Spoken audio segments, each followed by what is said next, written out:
Nicole and Calvin, right now we are in the eye, so we do have a few moments where we can talk with you.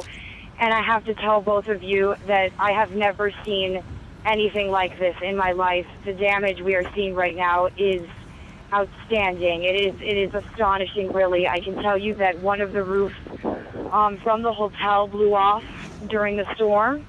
The awning in which we were doing live shots earlier this morning has completely collapsed. So thank goodness Brandon told us to get out when we did, because shortly after we did, it completely collapsed.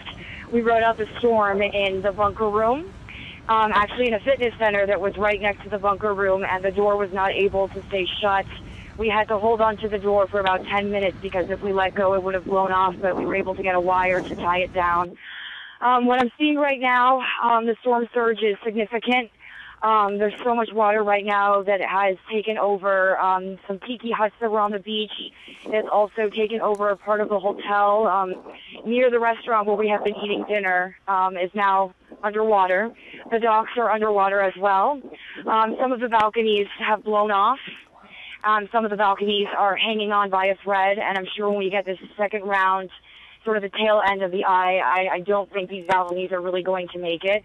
Brian and I have not been able to get inside our rooms, so we don't know the damage inside our rooms in terms of flooding. I tried to walk upstairs to my room, and there was so much debris covering the hallway, and the wind was also very strong. I couldn't really quite make it there. There was a truck as well that was parked about 20 feet away, and then the storm pushed it all the way up. And like I said, the damage is like something I've never seen before, and this is just at a resort. I don't even know what the rest of the island looks like. Calvin and Nicole, one thing I really want to let you guys know and everyone at the station know is that Brian and I are okay. I believe they're watching right now, but you can let my mom and dad know I'm okay. And let Brian's wife know that he's okay as well. We are hanging on, but this is incredible. And people walking out, looking around, there are tears in their eyes because they just know that the rest of the island must look devastating.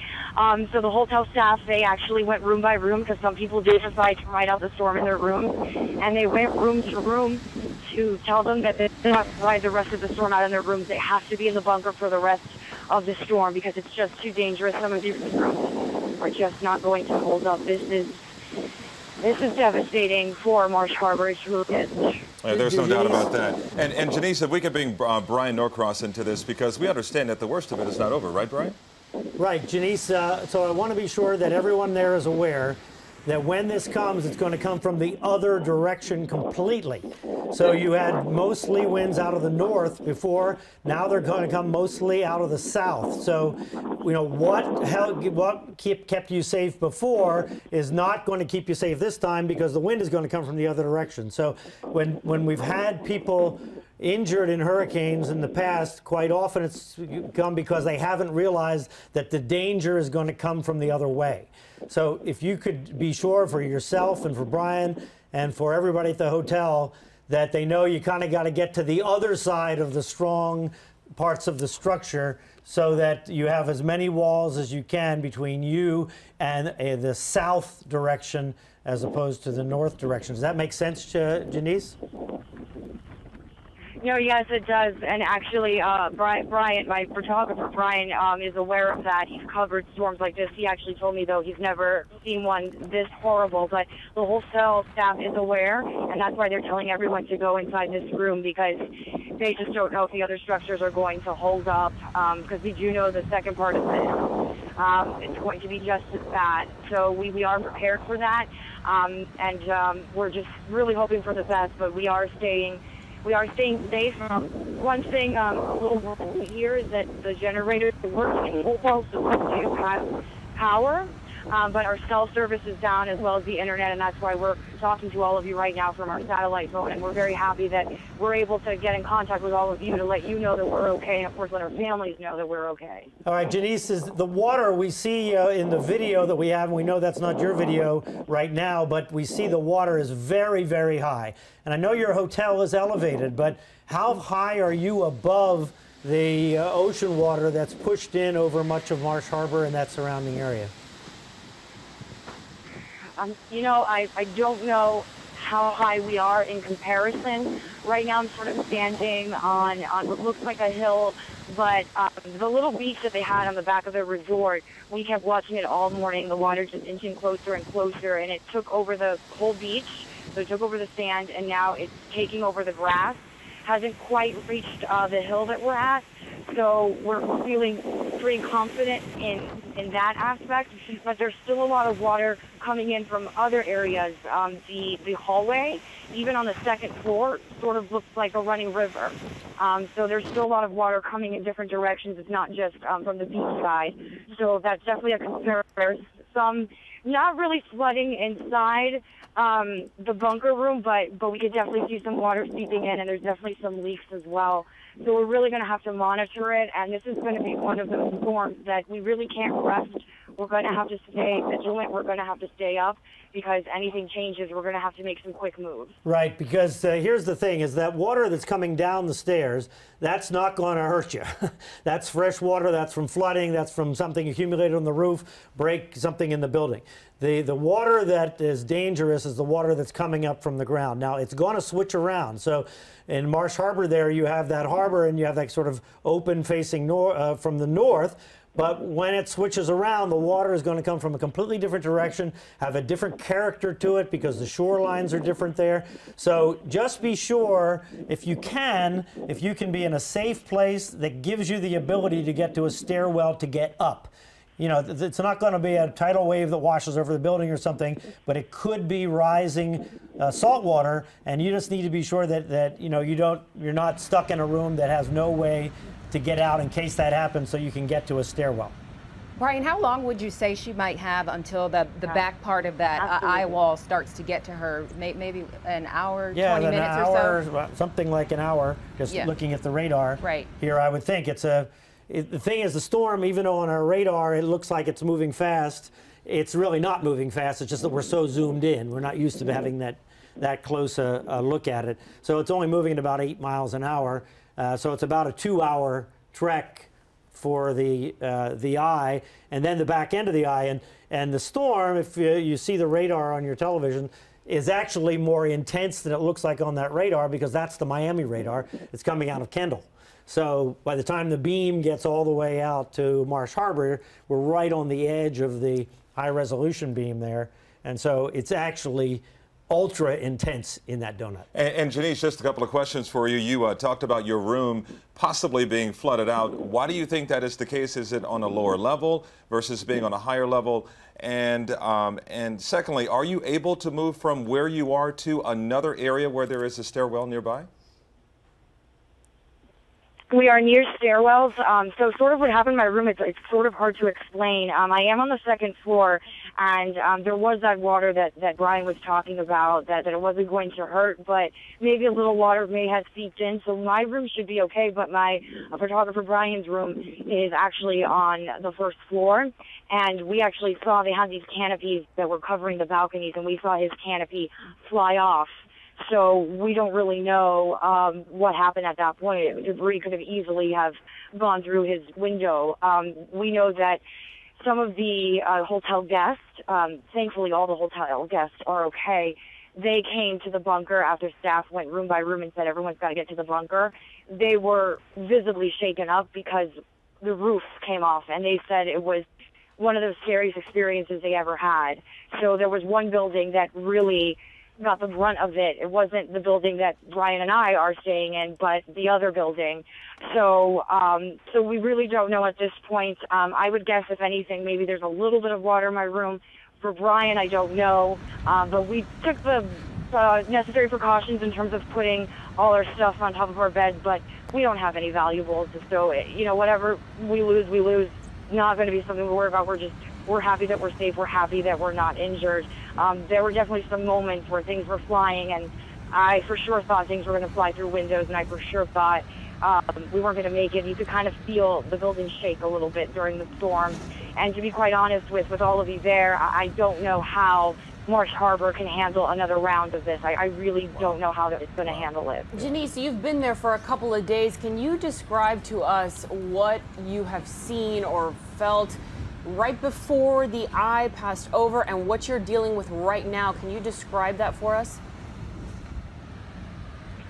So it was very interesting because we started going live at around 6 a.m. and at first it was just windy. It actually felt like a nice breeze, to be quite honest.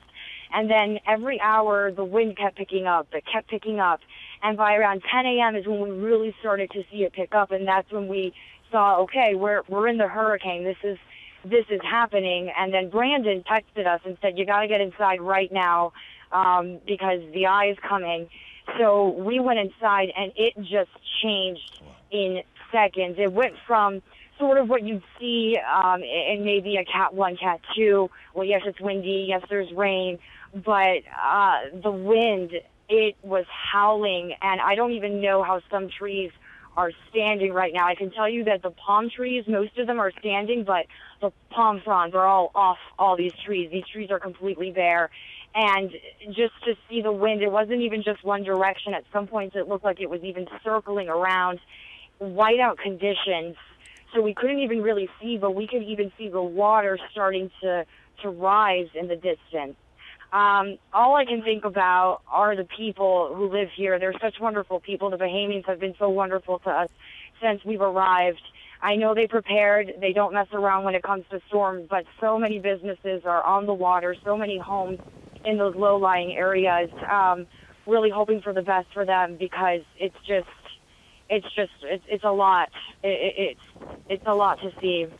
But you also had the impression from your coverage after being there for 48 hours that some people really were heeding the warnings and taking flights out or evacuating as best they could, correct?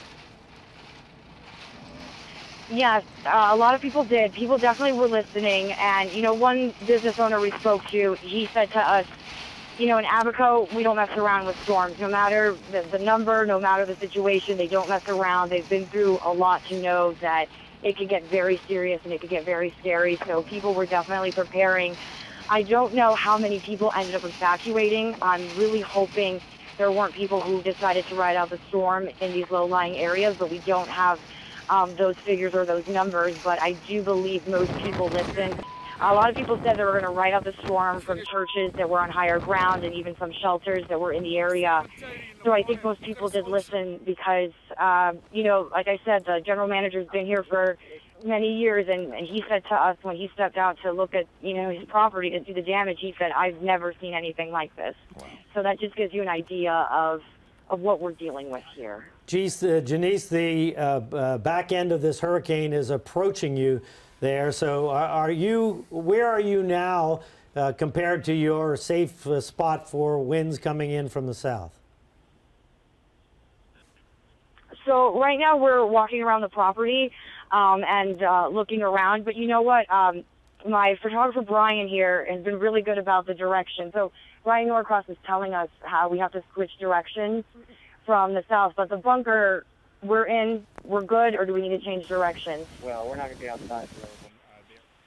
Okay, we hear people yelling for help. Okay, so we're walking with you. I'm with hotel staff. We're hearing yells for help on the other side of the hotel. So walk with me. Okay. Oh my goodness. Okay, we hear people yelling for help. There's a lot of water on this side of the hotel. There's a lot of water here. I don't even know if we. Oh my goodness. Okay, so we're on the other side of the hotel, and right now we even see rushing water. I don't know what's.